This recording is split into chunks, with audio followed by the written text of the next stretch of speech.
they exercised their reason in areas where it wasn't appropriate, such as contemplating on the person of God, on qadr and all these kinds of things which can't be measured, and we'll come on to that in a second. And if we have revelation without reason, so we have people who've never thought about anything in their lives and they're just following the rules, you'll have blind following, and you'll be missing the point. And Islam is a religion or a way of life for people who think, people who use their mind and intellect and godly, the blessings which God has bestowed upon them. So blind following is not really an acceptable position for someone to be in. So these two things, if they're not taken hand in hand, they can lead to problems on both sides. So what we need to know is we need to know the scope and the limits of each. If we have unregulated adherence to reason, again, we can lead to delving into the unseen, as I just said. And one of the first characteristics which is described of believers is الَّذِينَ يُؤْمِنُونَ بِالْغَيْبِ, as it says in the opening verses of Surah Baqarah. One of the first characteristics of believers is those who believe in the unseen. Belief in the unseen is essential, and it comes before everything else, because as we're talking about building a godly foundation, the belief comes first and must be sound and secure, as the word aqidah, which we use to describe belief, means. It means a securely fastened knot, or it comes from that root. So it has to be secure and solidly grounded in order for it to be something that can be built upon, which is the edifice of Islam. And on the other side, if we have blind adherence to revelation, it can lead to, I've got ignorance in inverted commas, because we can have situations where we have Muslims, sadly in many parts of the world, who claim to be following Islam, but then what we see as a result of their actions is injustice. We see things getting worse, yet they're saying that yes, we are following the words of our Creator, yet they're spreading problems in the land. So really, if Islam is supposed to be for the goodness of humanity, then something's wrong. Now, I've got a note at the bottom to say that the distinction between these two is not easy to make. So where do we draw the line between reason and revelation? I would say it's not obvious. It's perhaps fluid, and I myself am not fully sure, because while we know that generally the unseen realm is something we shouldn't go into, so the realm of the angels, the realms of the person of Allah, as we said, creation, the stories of the hereafter, etc. We don't know, and we will never be able to measure these or quantify them or explain them in any way. So science can never really look into these, although scientists today, obviously, because they can't measure it, they say it doesn't happen because it can't be measured or stuff like that. However, the reason why I say the distinction is not easy to make is because in the past, certain things which were considered perhaps part of the unseen are now not part of the unseen. So space travel, for example, people may have thought that going into space was something that was in the unseen realm, so maybe it was something impossible. The development of the fetus inside the mother's womb was definitely something in the unseen, and I've read when people have said that when Allah says He holds the keys of the unseen, and one of those is knowledge of what's in the womb. So it led to confusion as to how can Allah say that that's part of the unseen, what's in the womb, and now we know what it is. The real understanding of that is that knowing what is in the womb is, as it's explained, is knowledge of not just the cells and the division that's going on in the wombs and the development, but actually who this person is and what this person is going to be. It's obviously something that's from the unseen. But as I said, it can be that can be confused, and perhaps, but it's an interesting point, and perhaps a topic in itself as to where the line is drawn. But generally, we can say that anything to do with our aqidah is something that we accept and we don't question, because it's something we can never really find answers to except through revelation. So what is the purpose of revelation itself? Is it just to inform us about our Lord, about our Creator? Is it, or is there something more? Did the prophets come, did Allah descend the prophets simply to say, oh, by the way, there's a God, by the way, there's a creator who created you, just believe in him, and that's all I'm asking? Or was there something more? Interestingly, all the prophets were sent to peoples who actually believed in God. The prophets were not sent to people who uh, had no concept of a creator or a God. Which is why if we look at in the Quran, all the addresses that the prophets have for their people, the example given here for Prophet Shu'aib to his people, وَإِلَى مَدْيَنَ أَخَاهُمْ شُعَيْبًا قَالَ يَا قَوْمِ اعْبُدُوا اللَّهَ مَا لَكُم مِّن إِلَٰهٍ غَيْرُهُ. And to Madian we sent their brother Shu'aib. He said, "O my people, worship Allah, you have no deity other than him." And if we look at the accounts of Prophet Nuh alayhi salam and the other prophets as well, they all said the same thing.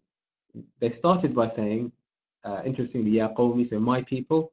Uh, so they had that closeness with their people first of all, which is a prerequisite for da'wah. And they said, worship Allah, I'budullah, worship Allah. First thing they said, they didn't go in and say, oh, by the way, let me convince you of this being that is God and come with lots of intellectual proofs to prove the existence of God. They didn't do that. They said, worship Allah, ma lakum min ilahin ghayru. You have no God besides him. So they were basically calling people to recognize what they already knew and to submit and to worship. So if we go back to the top of the slide, what was the purpose of revelation? Was it just to inform us about the Creator, which we can classify as Tawheed al-Rububiyyah, which is the oneness or the unity of lordship, which is where it, just accepting that God is the creator or originator of everything. And many people today don't even have a problem with that. They'll accept that yes, God is the one who created everything. He is the Lord. He is the one who makes the planets go around the sun. He is the one who sends the rain down. No one really has a problem with that. Or did the prophets have another task? To inform us of what the Creator wants from us, what He wants us to do. Tawheed al-Uluhiyyah, the oneness or unity of worship. Now, this is something that the peoples who the prophets went to, and also people today, this is what people have a problem with, where it actually means you have to live your life in a slightly different way. So as we said, the people that the prophets were sent to, they actually recognized the Creator, and that's similar to most, even polytheists today. If we look at the people of Makkah and we look at people of the Hindu faith today, Sikhs, etc., most of them will accept that yes, ultimately there is one true God, and all the other gods are helpers or demigods, etc. They didn't deny Tawheed al-Rububiyyah. Their deviance was in recognizing or understanding their relationship with God. So Tawheed al-Uluhiyyah. وَمَا خَلَقْتُ الْجِنَّ وَالْإِنسَ إِلَّا لِيَعْبُدُونَ, as Allah says in the Quran, and I did not create the jinn and mankind except to worship me. So if we move on with this understanding of Tawheed al-Uluhiyyah or worship, etc., we'll move on and look now at Islam as a way of life. As we all say the slogan that Islam is not a religion, it's a deen or a way of life. What does this actually mean? But first we have to define what we mean by worship, because worship as is generally understood is quite a narrow, there's quite a narrow definition of it amongst people, that it's ritual acts of devotion, going to a place of worship, etc. Even the idea of place of worship, to say that there is a specific place where you worship and then all other places you don't worship, is that what we're saying? The word for worship in Arabic is ibadah, which comes from the root abada, meaning to serve, to adore, to worship, etc. There's many different meanings, and they have the meanings that are listed on the slide there. And interestingly, the word abd, if we understand what that means, that gives us more of an understanding of what ibadah actually means.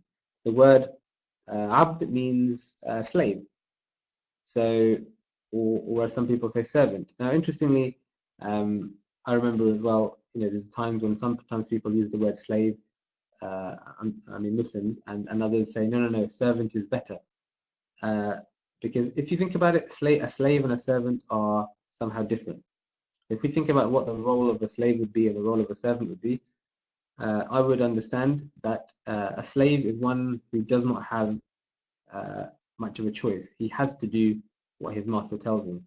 Where a servant is more like somebody who's employed to do something. and they get something in return. Of course, we can argue for both, but there's nothing wrong or embarrassing to say that we are slaves of God. Indeed, as one of the companions, I believe it was Rabi ibn Amr, correct me if I'm wrong, who went to one of the generals of one of the enemy armies, and they asked him about Islam, and this companion said that we have been taken from the worship of slaves to the worship to become slaves of the master.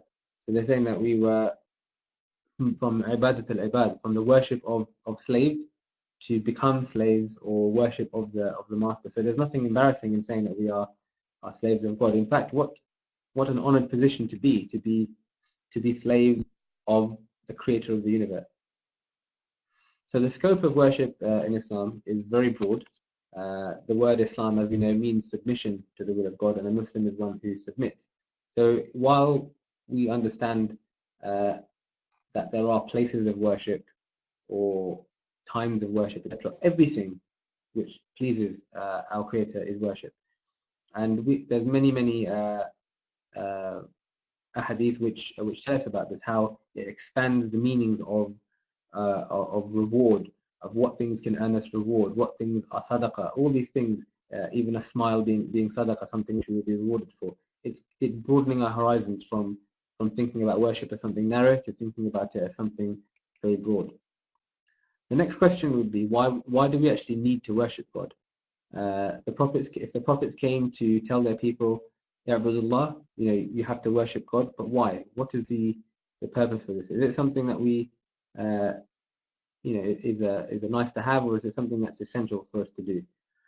In Surah Mulk, Allah says, الذي خلق الموت والحياة ليبلوكم أيكم أحسن عملا وهو العزيز الغفور. That life and death is a test, and it is something that Allah has created. He's created death and life to test us, and that is the purpose of our life. And what is the outcome of this test? The outcome of this test is reward or punishment. As the verses from Surah Al-Inshiqaq say, يا أيها الناس إنك كادح إلى ربك كدحا فملاقيه فأما من أوتي كتابه بيمينه فسوف يحاسب حسابا يسيرا وينقلب إلى أهله مسرورا وأما من أوتي كتابه وراء ظهره فسوف يدعو ثبورا ويصلى سعيرا إن كان في أهله مسرورا إنه ظن أن لن يحور بلى إن ربه كان به بصيرا. Thou verily, O man, are working towards thy Lord a work which, apologies for the Old English in this translation, I put it together in a bit of a hurry. O man, thou art working towards your Lord a work which he will meet in his presence. Then whoever is given his account in his right hand, he truly will receive an easy reckoning, and will return unto his folk in joy.